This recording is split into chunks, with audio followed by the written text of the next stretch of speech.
Libérer la puissance des calculs d'ampères, trucs et astuces essentiels pour des mesures électriques précises. Bonjour Solar. Bienvenue dans notre plongée approfondie dans les calculs d'ampli. Comprendre ces calculs est essentiel pour les électriciens et autres personnes travaillant avec des systèmes électriques, de l'installation de nouveaux équipements au dépannage des problèmes. La précision de ces mesures garantit la sécurité et l'efficacité, évitant ainsi la surchauffe et les incendies électriques. Les ampères sont l'unité de mesure du courant électrique, représentant la vitesse à laquelle la charge électrique circule à travers un conducteur.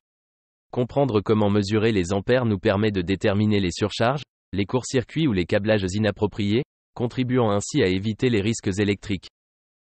Malgré leur importance, les calculs d'ampli peuvent être sujets à des erreurs. Les erreurs courantes à éviter incluent la négligence des conducteurs porteurs de courant, l'utilisation d'intensités nominales incorrectes et la non prise en compte des chutes de tension. L'imprécision peut entraîner des risques pour la sécurité et des inefficacités. Les bons outils permettent des mesures électriques précises.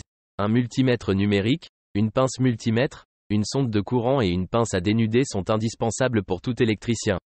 Ces outils permettent des calculs d'ampli précis, améliorant ainsi la sécurité et l'efficacité globale. En utilisant des techniques précises de calcul d'ampli, telles qu'un étiquetage correct des circuits, la sélection de plages de mesure appropriées, la prise de plusieurs mesures et la prise en compte des conditions ambiantes, vous pouvez améliorer la précision de vos mesures électriques. Le dépannage des mesures électriques peut être un défi, mais quelques astuces pratiques peuvent faciliter le processus. L'inspection des connexions, la vérification des chutes de tension, l'isolation des circuits et l'utilisation de l'imagerie thermique peuvent tous vous aider à identifier et à corriger efficacement les problèmes. Enfin, il convient de noter que les calculs d'ampli peuvent différer entre les environnements résidentiels et commerciaux. Les considérations clés pour les environnements résidentiels comprennent la charge, la diversité et les expansions futures. Toutefois, les environnements commerciaux exigent des considérations concernant les types de charge, les facteurs de demande et l'équilibrage de charge.